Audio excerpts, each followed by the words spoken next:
Vamos para a mensagem, então. Eu tenho alguns recadinhos logo depois da mensagem. Muito bem, eu quero ler com você agora um texto da Bíblia. Como você sabe, a Sala 57 tem forte inclinação à palavra de Deus. Então, abre lá em Marcos, no capítulo 14. Você já leu essa história e eu quero apenas tirar algumas lições importantes desse conteúdo para servir para você, para mim, para você ensinar também para outras pessoas, especialmente para você viver a experiência que propõe entender o significado do que nós vamos ler hoje, tá bom? Vamos vamos ler do versículo 1 em diante. Marcos capítulo 14, o verso 1 em diante, diz assim, ó: Faltavam apenas 2 dias para a Páscoa e para a festa dos pães sem fermento. Os chefes dos sacerdotes e os mestres da lei estavam procurando um meio de flagrar Jesus em algum erro e matá-lo. Marcos capítulo 14, verso 1. Agora o verso 2. Mas diziam: durante a festa, não durante a festa, para que não haja tumulto entre o povo. Estando Jesus em Betânia, reclinado à mesa na casa de um homem conhecido como Simão, o leproso, aproximou-se dele certa mulher com um frasco de alabastro, contendo com um perfume muito caro, feito de nardo puro. Ela quebrou o frasco e derramou o perfume sobre a cabeça de Jesus. Alguns dos presentes começaram a dizer uns aos outros, indignados: Por que esse desperdício de perfume? Ele poderia ser vendido por 300 denários e o dinheiro dado aos pobres? E a repreendiam severamente. Deixem-na em paz, disse Jesus. Por que estão perturbando esta mulher? Ela praticou uma ação para comigo. Pois os pobres vocês sempre terão consigo e poderão ajudá-los sempre que o desejarem. Mas a mim, vocês nem sempre terão. Ela fez o que pôde, derramou o perfume em meu corpo antecipadamente, preparando-me para o sepultamento. E eu lhes asseguro, onde quer que o evangelho for anunciado em todo o mundo, também o que ela fez será contado em sua memória. Interessante que logo depois, no versículo 10, então Judas Iscariotes, um dos 12, dirigiu-se aos chefes dos sacerdotes a fim de entregar Jesus. Não é o tema de hoje, mas é muito relevante esta transição. Bom, você já foi convidado para uma festa? Jesus estava em Jerusalém, ele chegou. A narrativa que eu vou fazer desse texto, toda a narrativa, os detalhes que eu vou apresentar para você, eles estão no espírito de profecia, tá bom? Então, tudo que eu vou dizer aqui não é da minha cabeça, é fruto de uma leitura, de um aprofundamento do texto, tá bom? Vou falar apenas de modo geral, sem ler, para que a mensagem fique mais palatável, melhor para você ouvir. Mas Jesus estava já em Betânia 6 dias antes da Páscoa. 2 dias, logo daqui 2 dias, aconteceria a festa dos pães asmos, dos pães sem fermento. E aí todos afluiriam para Jerusalém para celebrar essa festa, uma das festas judaicas. O contexto desse encontro de Jesus na casa de Simão, com esse grupo, é muito envolvido por uma série de situações conflitantes, em que Jesus, no meio dela, aparece colocando em relevo o que mais é importante para mim e para você na vida cristã. Bom, vamos falar de Jerusalém primeiro. Vocês viram aqui que os líderes da igreja, estou me referindo aos líderes da igreja, os principais nomes da igreja, aqueles que deveriam conduzir o rebanho, abençoar. Eles tinham os oráculos de Deus nas mãos, eram as pessoas que tinham os textos sagrados, que interpretavam os textos, eram os sacerdotes da época, né? Homens importantes da igreja. E eles estavam em Jerusalém, a Jerusalém já começando a ferver por causa dessa festa, e eles reunidos, pensa numa comissão da igreja agora comigo, Pensa numa comissão da igreja comigo reunida, Marilene Bahia, para planejar a morte de alguém. Essa era a comissão. A pauta desta comissão, Jorge, era entender, Pedro Luiz, um melhor momento para tirar a vida de Jesus. Não deveria ser na festa, porque iria causar muito tumulto. Então, eles tinham que estrategicamente descobrir um erro de Jesus e eles falsificaram situações para incriminar Jesus Cristo. Eles queriam arrancar a vida de Jesus. E não somente isso, eles estavam reunidos também porque havia uma outra pessoa agora que incomodava muito, mas incomodava muito a caminhada, Ângela, dos líderes judaicos. A pessoa de Lázaro incomodava aquele grupo. Sabe por que Lázaro incomodava Graziele de Jesus Oliveira? Sabe por que Lázaro incomodava Celidalva? Porque Lázaro era uma evidência da divindade de Jesus. Vou rememorar para que você acompanhe bem a cronologia dos fatos. Jesus havia deixado com que Lázaro permanecesse morto durante 4 dias. Mas por que Jesus demorou até ir a, ao sepulcro de Lázaro e ressuscitá-lo? Havia uma tradição judaica de que uma pessoa, até o terceiro dia, Thaís, ela poderia ressuscitar, ou seja, não necessariamente ressuscitar, ela poderia voltar, ou seja, não havia morrido de fato. Uma pessoa poderia ficar sem os sinais vitais durante 3 dias e voltar, sem necessariamente ter morrido. Era uma tradição judaica. Então, se Jesus ressuscita Lázaro no terceiro dia, o que que eles diriam? Não, não foi uma ressurreição. Ele estava vivo. Então, Jesus deixa passar do terceiro para o quarto dia. A tradição se vai com o tempo. E se alguma coisa acontecesse com Lázaro, seria inquestionável a ação de Jesus como sendo o Filho de Deus. Porque nunca eles haviam contemplado antes uma ressurreição de alguém dos mortos. Então, Jesus deixa passar para o quarto dia, cirurgicamente, para evidenciar e comprovar sua divindade. Então, eles tinham dois incômodos. Jesus, como esse pregador itinerante, revolucionando o seu tempo, e tinha um ex-morto.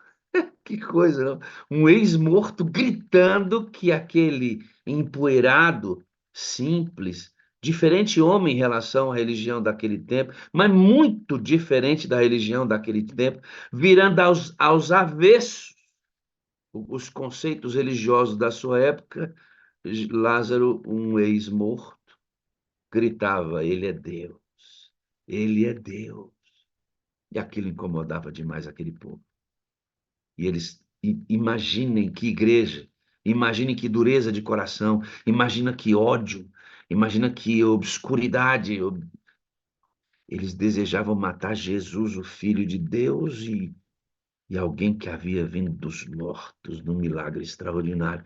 Eles desejavam matar aquelas pessoas. Irmãos, eu estou falando de líderes religiosos. Eu não estou falando de um grupo de marginais, eu não estou falando de uma milícia, eu não estou falando de. Não, eu estou falando de homens religiosos que abriam a Bíblia todo dia. Estavam reunidos para matar Jesus Cristo e tirar a vida de Lázaro. Isso em Jerusalém. Eu quero parar e refletir com você, amados, quando a palavra de Deus não transforma, ela endurece. Cuidado. Cuidado, a leitura da Bíblia pode ser prejudicial, Ellen White diz. Quando lemos a Bíblia sem o conselho e o inchar, o, o receber o Espírito Santo, esta mesma palavra que deveria transformar pode endurecer. Sabe o que aconteceu com aqueles homens? Eles tinham tanto contato com a Bíblia, tanto contato com a Bíblia, eles viviam em cima desse processo, mas a Bíblia não transformava o coração deles. Se tornaram religiosos frios e cegos. E quando é assim, a gente faz esse tipo de coisa. Ah, pastor, mas eu aqui, eu não ando matando ninguém, nem planejando ninguém. Quando você fala mal de alguém, quando você não abraça alguém, quando você não visita alguém, quando você não entrega para a pessoa aquilo que você poderia entregar por omissão, está matando. E deixa eu confessar que uma das características que mais me incomodam em Laodiceia é sua frieza. Como Laodiceia sabe, não? Como Laodiceia tem luz, não?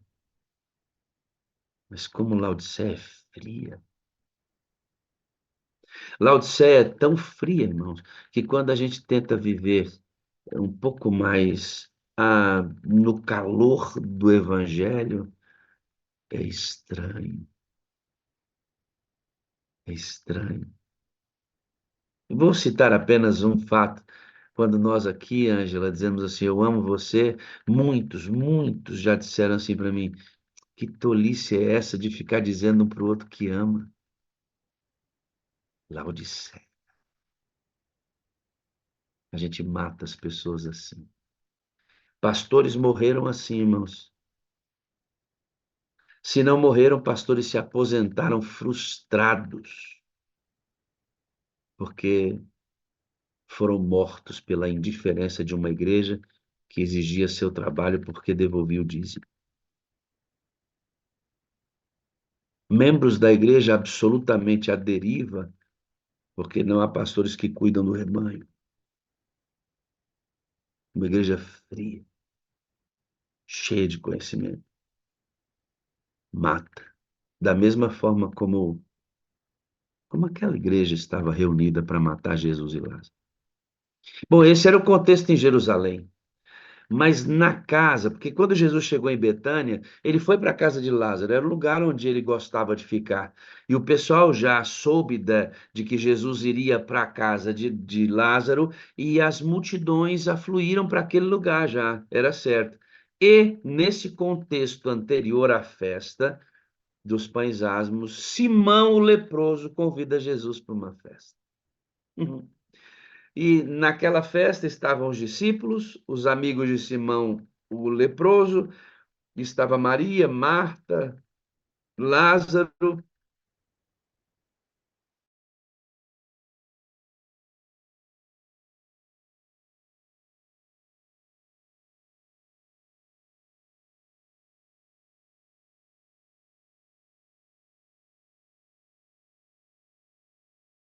os amigos, todos prestando atenção no que Jesus iria falar, porque todos queriam ouvir o que ele tinha para dizer, os discípulos circundando aquele lugar, ao lado de Jesus, observando tudo como ia acontecer.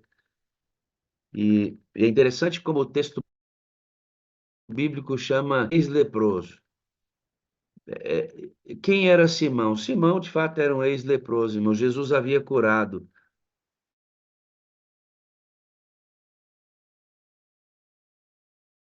Agradecido a Deus, agradecido a Cristo pela cura recebida. Mas sabe o que é ali? Que Simão não era convertido. Ele não acreditava em Jesus como Filho de Deus. Engraçado, né? Agradecido e não convertido. Ao lado de Jesus estava uma pessoa que ele havia curado, que era Jorge, agradecido a Jesus, ao ponto de entregar para Jesus uma festa. Olha que legal. Uma festa custa dinheiro, não custa? Uma festa demanda tempo para organizar, sim ou não? Você tem que limpar a casa, você tem que preparar os pratos, tem que ter alguém para te ajudar. Não é fácil fazer uma festa. E aparentemente não tinham poucas pessoas ali, né? Simão, o ex-leproso, está oferecendo uma festa porque era agradecido, mas ele não era convertido. Não havia, olha aqui, queridos, ouça aqui o que eu vou lhe falar. Não havia amor por Jesus em Simão. Não havia crença real em Jesus, em Simão. Ele era grato porque não era leproso mais. Óbvio, essa religião agradecida e não convertida é perigosa demais. Agradecido.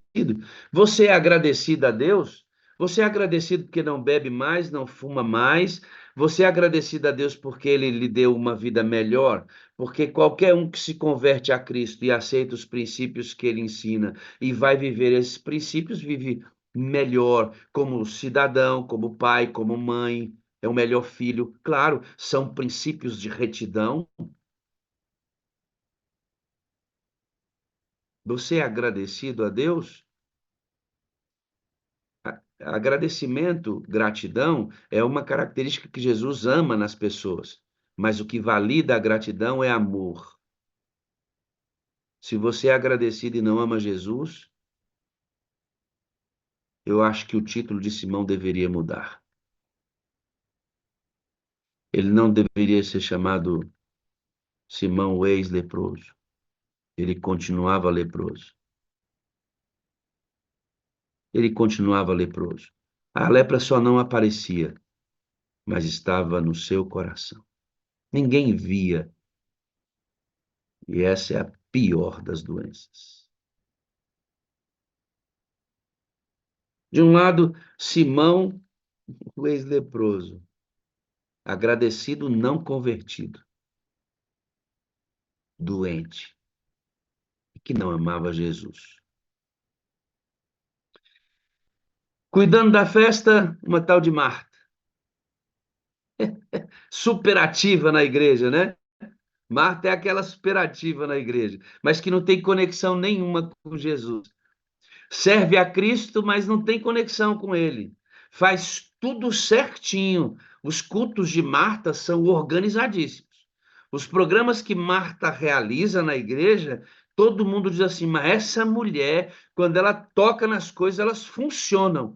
Esse tipo de líder aqui eu quero na minha igreja. Eu quero na minha igreja. Estudo, deixa tudo pronto, mas ela não tem conexão com Jesus. Deus, Jesus, queridos, não está preocupado com o nosso rendimento. Jesus está preocupado com nossa entrega. Porque ele não pode fazer muito por pessoas que rendem muito e não entregam nada. Agora, para pessoas que entregam tudo, mesmo que você não tenha nada, ele faz um tudo com esse negócio. Ele faz um tudo com esse negócio. Marta não havia entendido ainda que não era o que ela fazia que impressionava Jesus. Era o porquê ela fazia. Amados, discutem uma coisa. Não é o que você faz que importa. É por que você faz.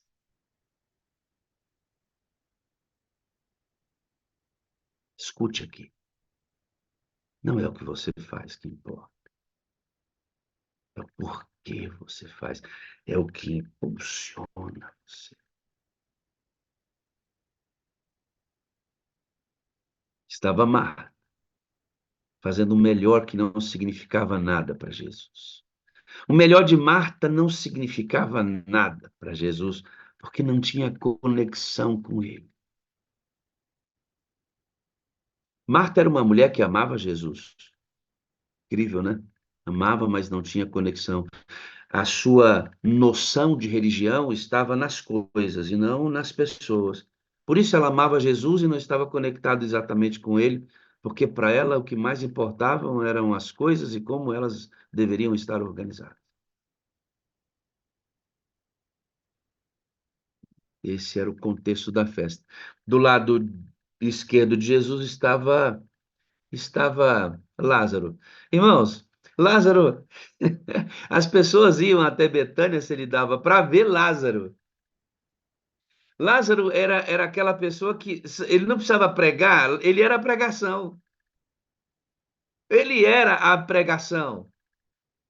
Lázaro não precisava abrir a boca, só Armando, de chegar, ele já estava anunciando, porque quando ele chegava, as pessoas diziam assim: aquele ali foi quem ressuscitou dos mortos. Precisava de mais alguma coisa, hein, irmãos? Precisava de mais alguma coisa? Ele era alguém que havia ressuscitado dos mortos. 4 dias, num estado absolutamente deplorável, dentro de uma tumba fria, sem vida.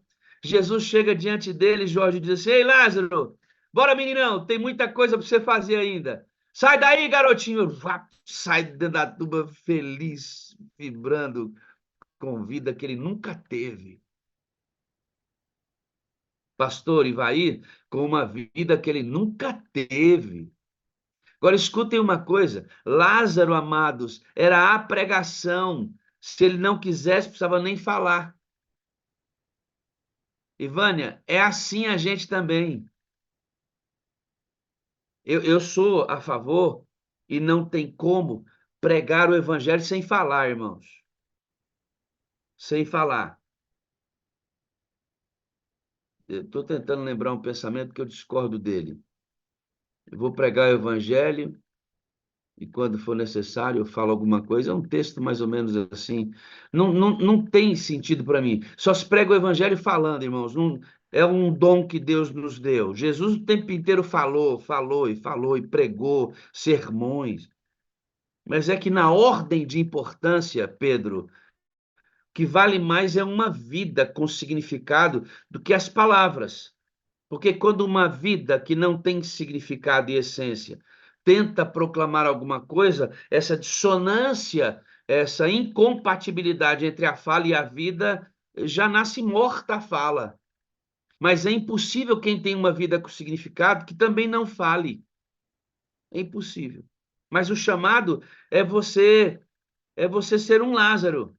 Porque, irmãos, de alguma forma, Diana e amigos que aqui estão, todos nós somos Lázaro. Ou você não morreu e ressuscitou? Quem aqui já morreu e ressuscitou? Então, ou não? Você já morreu no batismo e você nasceu de novo. Ei, Lázaro, bom dia, tudo bem? Então, só que como Lázaro, você não precisa estar fazendo muito barulho assim, porque a sua vida por si já deveria anunciar, olha só, a Ângela, ela estava morta e ressuscitou essa mulher. Meu Deus, como ela é diferente. Olha a Laudimira, meu Deus do céu. Essa Laudimira antes de Jesus era, olha quem é Laudimira hoje. Como é que pode essa pessoa ser quem ela é hoje, sendo quem ela já foi? Ah, mas sabe qual é o segredo? Ela ressuscitou dos mortos. Lázaro era esse, quietinho ali, pregando. Os discípulos e os amigos de Simão e o próprio Simão observavam tudo aquilo acontecendo.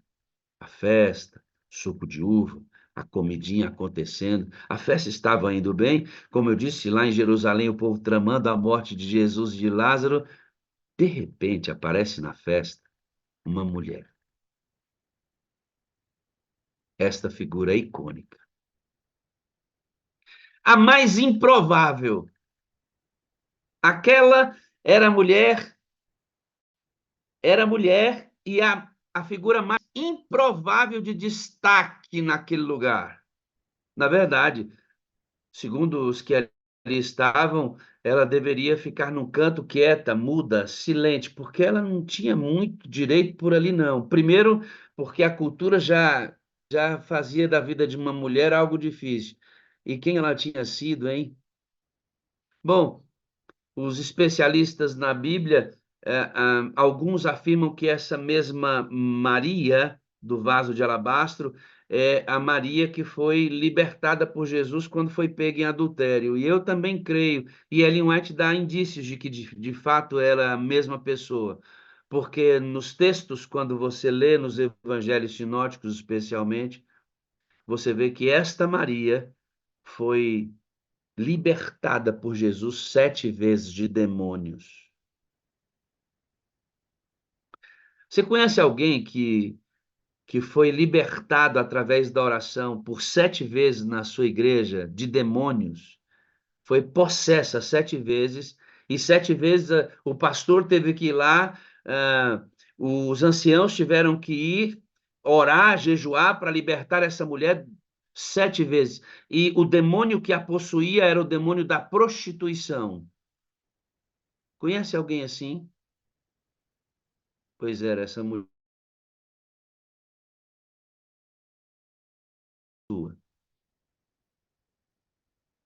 Toda vez que ela se aproximasse do seu marido, como é que você olharia para ela? E se ela fosse solteira e seu filho na mesma idade, namoraria com ela?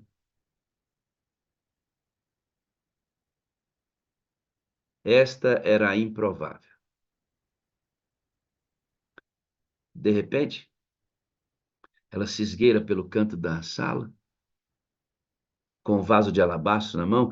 Alabastro, queridos, é um tipo de cerâmica muito parecido com o mármore, só que maleável, de maneira que eles podiam construir vasos e moldar esse vaso e deixar o orifício de saída bem pouquinho, porque era ali nesses vasos de alabastro, eles eram recipientes geralmente usados para conter um perfume muito caro.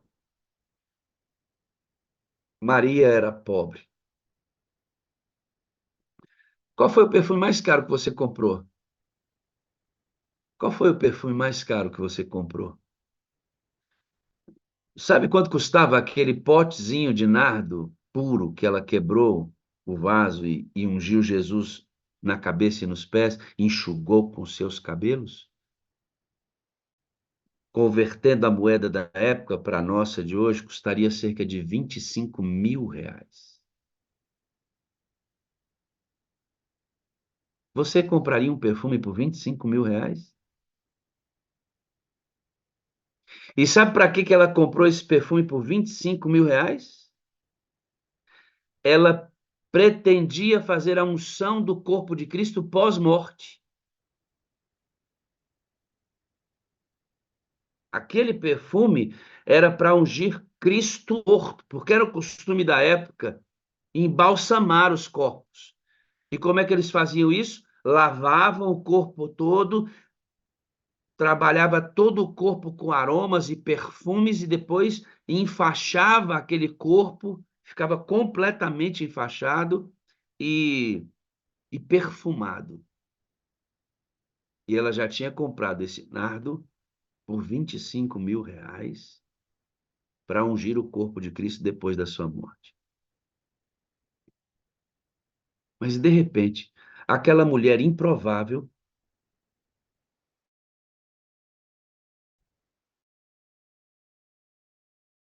está num sermão que Jesus diz que enquanto o evangelho for pregado, o que ela fez deve ser lembrado.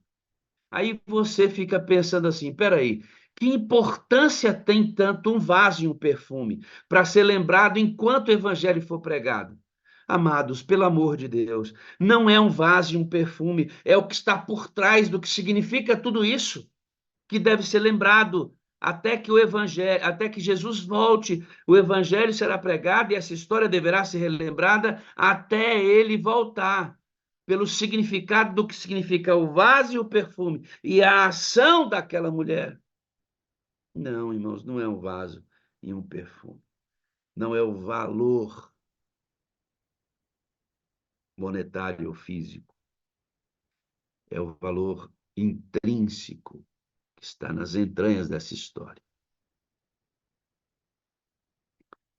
Daqui a pouco vamos chegar nesse detalhe.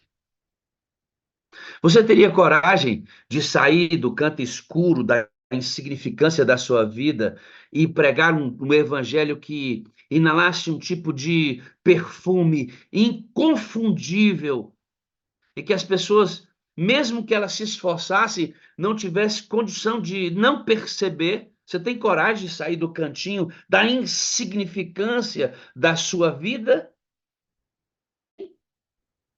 Tem coragem de se expor pelo evangelho? Tem? Tem coragem de pagar o preço da crítica para pregar o evangelho? Tem? Tem coragem de ser perseguido por pregar o evangelho? Tem? Tem coragem?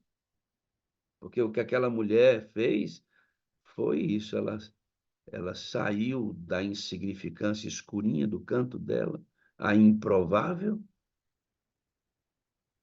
para encher uma sala com um tipo de perfume que não tem preço.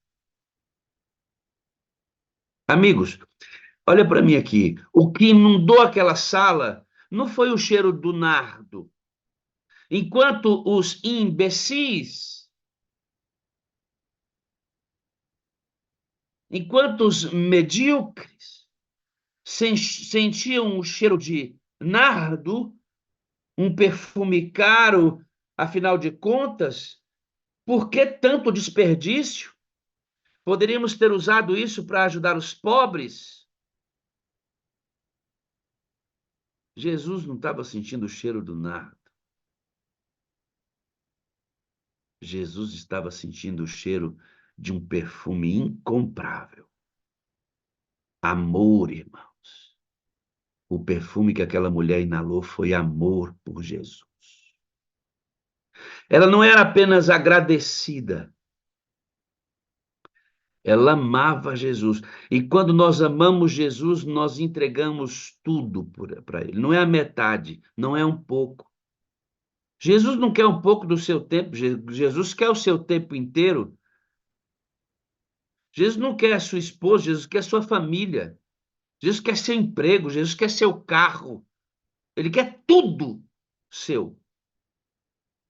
Jesus não entrega. Jesus não aceita entrega mediana. Ele só aceita entrega total.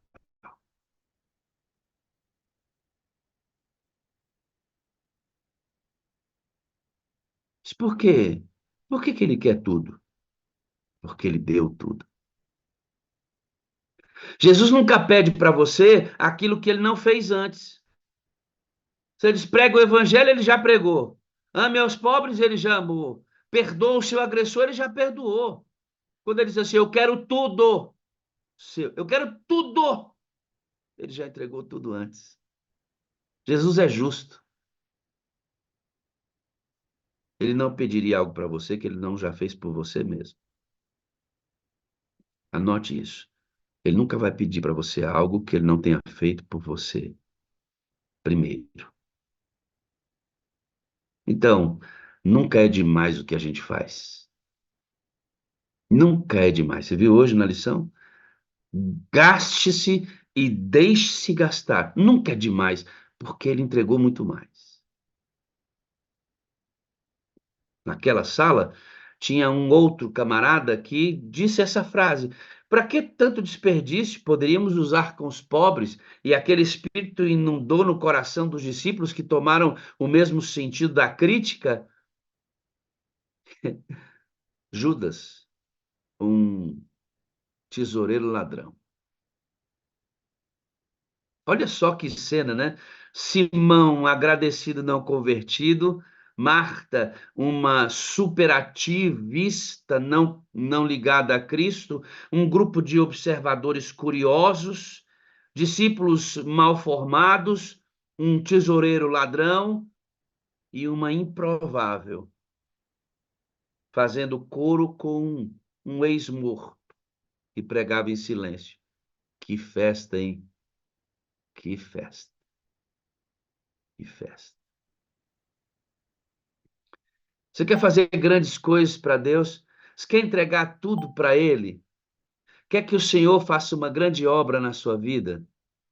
Quando eu estava estudando esse texto para pregar para vocês, esse texto saltou aos meus olhos, amados, que está lá no livro de Desejar Todas as Nações. Olha só esse texto aqui.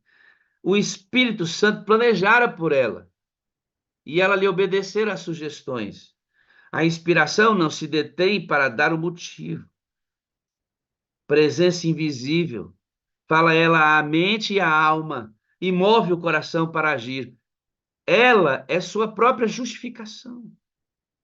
Esse texto me deixou absolutamente impressionado, porque aquela improvável que saiu daquele cantinho escuro daquela sala, ela não havia planejado ungir Cristo em vida, ela havia planejado ungí-lo depois da morte. Mas olha quem foi que moveu aquela mulher para fazer grandes coisas. Olha quem moveu aquela mulher para que ela fizesse um ato que ficou registrado e que deve ser relembrado até que Jesus. Quem foi? Quem foi o Espírito Santo de Deus? Aquela ex-prostituta improvável, afinal de contas, Simão, o ex-leproso, sabe o que Simão pensou a respeito dela, Bianca? Hein, Bianca? Sabe o que Simão pensou a respeito dela?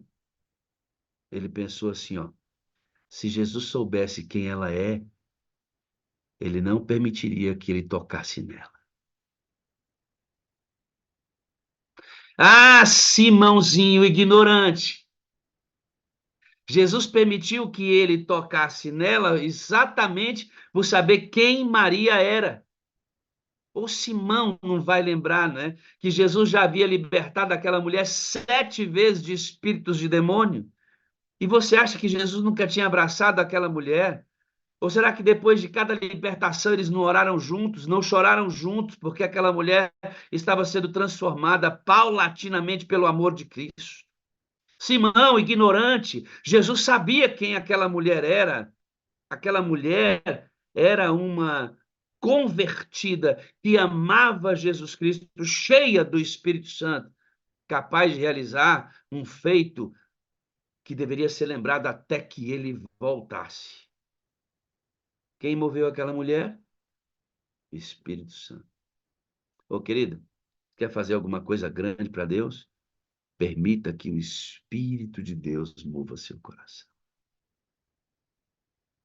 Só o Espírito Santo é capaz de nos tirar da insignificância, de um passado mórbido, sujo, frio, que nem mesmo nós gostamos de lembrar, para nos colocar numa relevante prateleira de pessoas que pregam com a própria existência, irmão. Só o Espírito Santo de Deus é capaz de algo assim. Só ele e mais ninguém. Para Simão, aquela era ainda uma prostituta, mas ela estava limpa. Ela estava perdoada. Não, Jesus não sentiu o cheiro do nardo. Jesus sentiu o cheiro do amor daquela mulher. Sabe, queridos, no final, não é o que você faz, é por que você faz. Quando chegarmos na eternidade, nos portais da cidade santa, Jesus vai fazer uma pergunta para você, Armando. Você me ama? Você me ama, Pastor Luiz? Ou você só me conhece? Você me ama, Marcelo Novaes? O que você faz por mim é porque você é agradecido ou porque você me ama? Jesus vai perguntar isso. O que impressionou o coração de Jesus foi o ato de amor daquela mulher. Amor, irmãos. Amor. Amor é o que nos liga realmente a Cristo. E ainda estudando esse texto, eu me deparei com o que vem em seguida. E eu queria compartilhar com vocês para a gente ir para a parte final dessa mensagem. Contemplando o futuro, o Salvador falou com segurança a respeito de seu evangelho. Ele deveria ser pregado por todo mundo. E onde quer que se estendesse o evangelho, a oferenda de Maria havia de espargir sua fragrância. E por sua ação espontânea seriam abençoados outros corações. Erguiam-se, erguer-se-iam e cairiam impérios. Seriam esquecidos nomes de reis e conquistadores, mas o feito desta mulher seria imortalizado nas páginas da história sagrada. Enquanto o tempo durasse, aquele partido vaso de alabastro contaria a história do abundante amor de Deus a uma raça caída. O desejo de Maria tinha de prestar esse serviço e a seu Senhor era para ele de mais valor do que todos os preciosos ungüentos da terra, pois exprimia seu apreço pelo Redentor do mundo.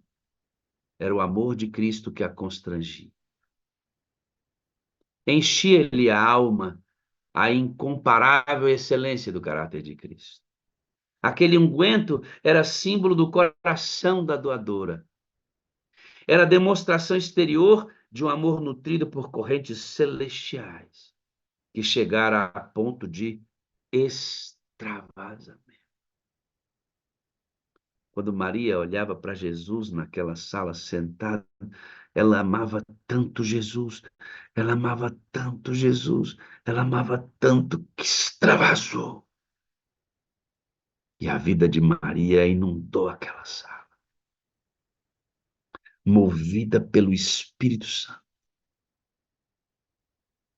Aquele vaso e aquele perfume, muito embora o corpo de Cristo não tenha sido quebrado em lugar nenhum, representava o corpo de Cristo sendo oferecido pela raça humana e o amor que inalava dele salvando aqueles que o aceitam como Salvador. A ação daquela mulher antecipava a própria morte redentora de Cristo. Ela acreditava nele. O tesoureiro era um ladrão. Simão continuava leproso. Os discípulos superficiais, amigos curiosos, um ex-morto pregando em silêncio e uma ex-prostituta lavada pelo sangue de Cristo. A improvável fez o sermão mais poderoso daquela festa, movida pelo Espírito Santo de Deus. Só Ele, amado. Só Ele para pegar você de onde você veio, do vale escuro, da cova profunda, e fazer com que você seja esse anunciador, essa anunciadora do Evangelho, não apenas porque você tem um conjunto de doutrinas irrefutáveis, não, mas porque você tem uma vida que extravasa. E quando as pessoas chegam perto de você, por mais que você cometa erros e você tenha falhas e você oscila, mas o conjunto da obra, quando as pessoas somam os seus dias, é incontestável. Você foi redimido pelo sangue do Cordeiro.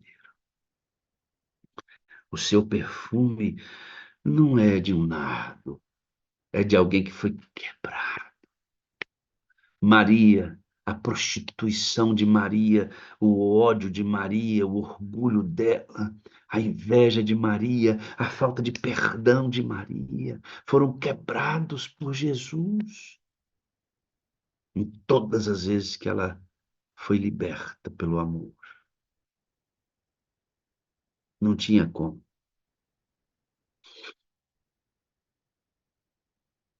Apareceu.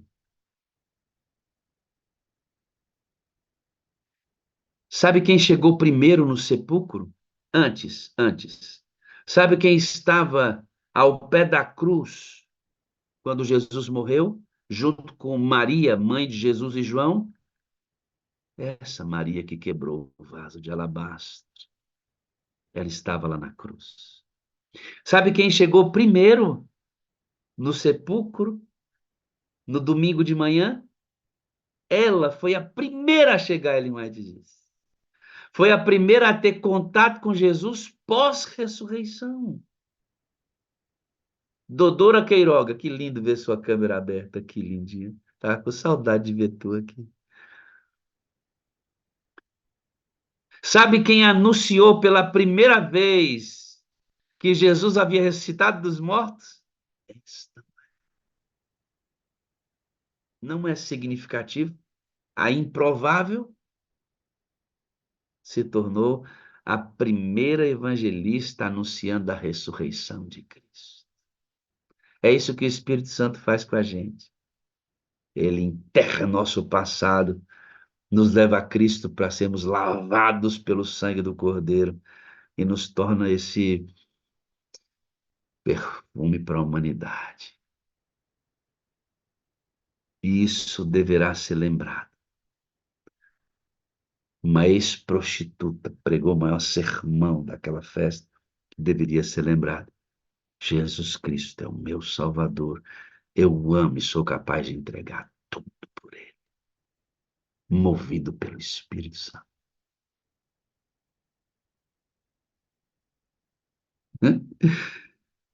Que coisa. Quando as pessoas encontram você, como é isso? O que eles sentem? Você não precisa ter nardo puro. E nem precisa ter um vaso de alabastro. Você é o vaso. E o perfume é o seu amor por Jesus. Porque, amado, não é o que a gente faz. Porque a gente faz. Que vai fazer a diferença.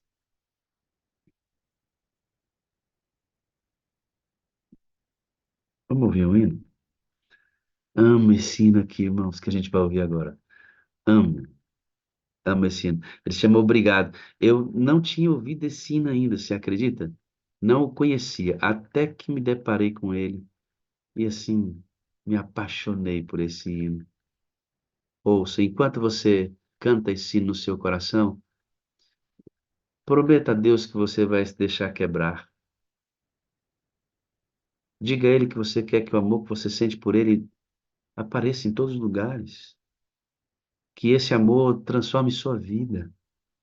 E que você, de improvável, se torne alguém tão relevante, que as pessoas não poderão deixar de notar a sua existência. Para isso fomos chamados. Para isso fomos chamados.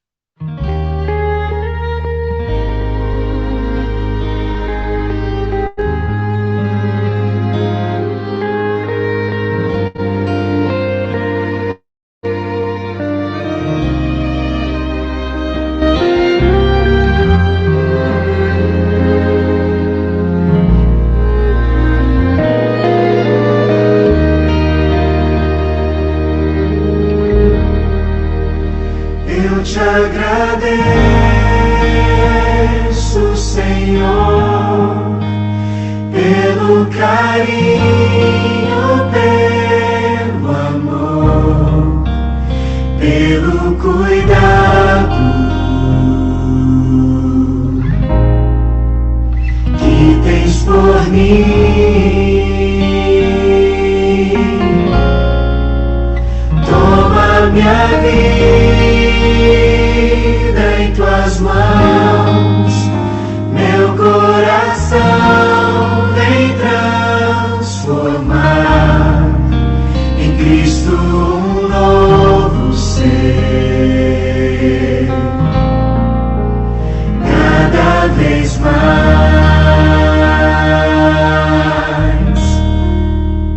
Eu te agradeço, Senhor,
Eu quero orar com você. Vou deixar essa música aqui de fundo, mas eu quero orar com você. Quero pedir para o Senhor fazer com que você chegue primeiro. Tá, irmão? Procura chegar primeiro. Mostra para ele que você é o próprio vaso, alabastro. O próprio vaso. Você é o próprio recipiente do amor dele. Chega primeiro. Pastor, mas e a minha vida lá no passado? Pastor, eu pequei demais contra Deus. Eu traí muito ao Senhor. Eu tenho pecado contra Deus. Eu tenho ouvido os sermões. Eu não tenho praticado, pastor. Eu sou um ouvinte. Talvez eu seja um agradecido como Simão, um agradecido só. Talvez eu seja como Maria, desconectada de Cristo, como Marta, desconectada de Jesus. Talvez eu seja como Judas, um cristão ladrão daquilo que é de Deus e eu fico tomando para mim. Talvez eu esteja na igreja só como um curioso, olhando o que está acontecendo. Talvez eu seja um discípulo raso. Não importa, hoje não importa. Se você estiver disposto a deixar que Cristo quebre você e encha você de um tipo de amor que transforma, ele vai começar a fazer isso hoje. E aí você será como esta mulher, redimida pelo sangue do Cordeiro, que sai dos escombros de uma vida sem sentido para espargir luz, ao ponto de que sua história será contada e recontada, contada e recontada, contada e recontada, contada e recontada, e vidas serão abençoadas, pessoas serão salvas porque você existe puramente em Cristo e exalando esse amor. Você não quer hoje começar a ter uma experiência dessa, movida pelo Espírito Santo? Movido pelo Espírito Santo, como foi essa mulher? Diga a Jesus que você o ama. Agradeça ao Senhor hoje e o chame de querido Jesus.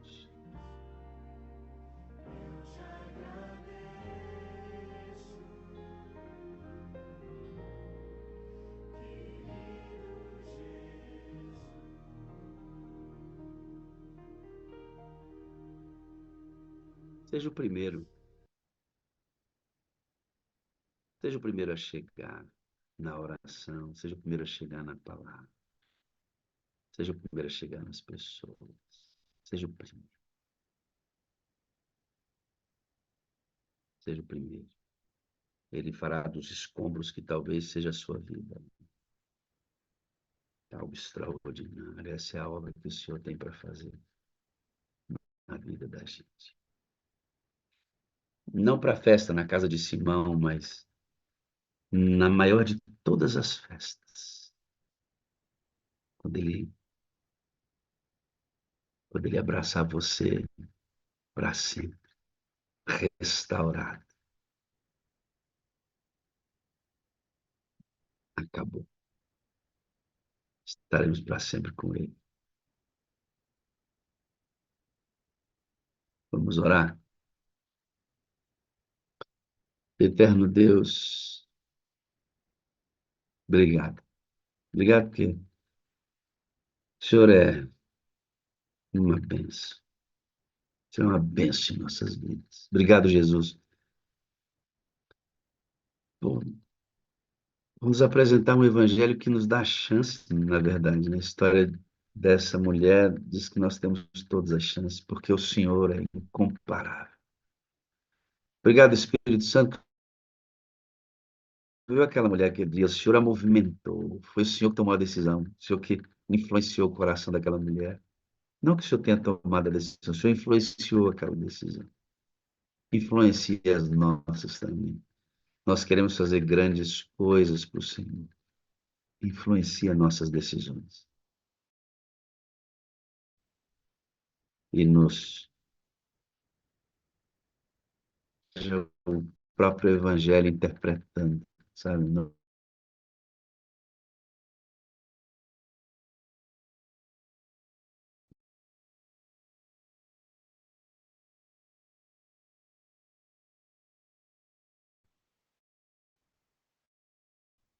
Hoje eu quero